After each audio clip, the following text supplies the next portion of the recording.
Nicki Minaj is on a destructive rampage against Megan Thee Stallion. But why? There are two sides to every story, but there's only one. Backstory.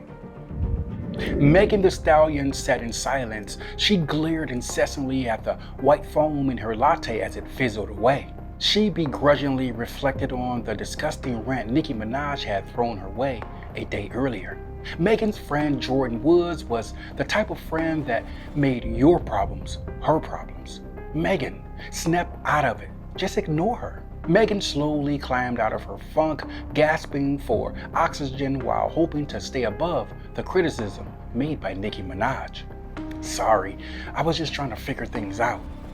I see Nicki still has a seat at your table. Jordan was a ball of nerves tiptoeing around the question she had wanted to ask Megan all night. What do you think is Nicki's motivation why she would say those things about you? Megan sucked back in her words and painfully swallowed, hoping Jordan wouldn't notice. Well, Megan inhaled before releasing the anguish she had misplaced. She decided to come clean. She drifted into a not-so-fond memory. Okay, after last year's Grammys, I waited outside my car service. Nicki was at the same show. The chauffeur picked me up. He kept calling me Nicki. I was like, dude, get over it. I'm not Nicki. But come to find out, it was Nicki's car. He picked up the wrong girl. Okay, and? He had dropped her off earlier. She left her Hermes bag in the car. You didn't take her bag, did you? No, I merely looked inside. Why do I get a sense you are not telling me everything? Megan stood and folded her arms against her chest. There was a book inside her bag. Jordan's head tilted curiously. What was in the book? The emblem on the cover was beautiful. What was in the book? I mean, that golden book personified. Girl, what was in the book? A sobering silence toppled Megan's excitement. Nicki knows what's in that book. Where's the book now? Megan pointed towards her closet. Megan's voice lowered. A look of uncertainty tinted her face. Jordan, she doesn't use email or text, which I finally figured out why. An audible sigh from Jordan told Megan she had grown weary of her drawn-out story. Everybody I spoke to confirmed that she does business in person only, and it's all because of what's in that book. Does she know you have it? She does now. Megan stood confidently before receiving a text. She wants to talk. Who's that?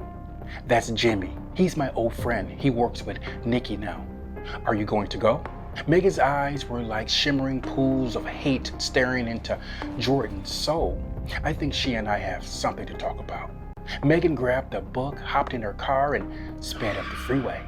Nicki Minaj stood in an undisclosed location. She was in all her perfect glory, impatiently waiting for Megan to arrive.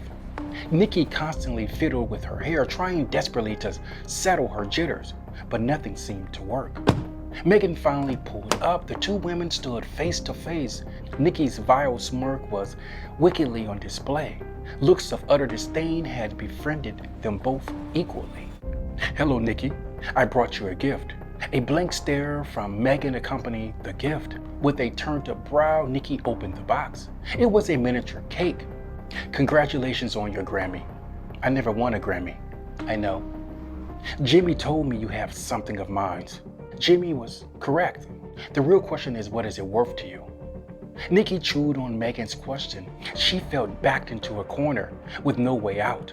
It took me a minute, but I figured it out. No texting, no phone, no emailing. Why, Nicki? Then I found that book. I'll give you $1 million for that book.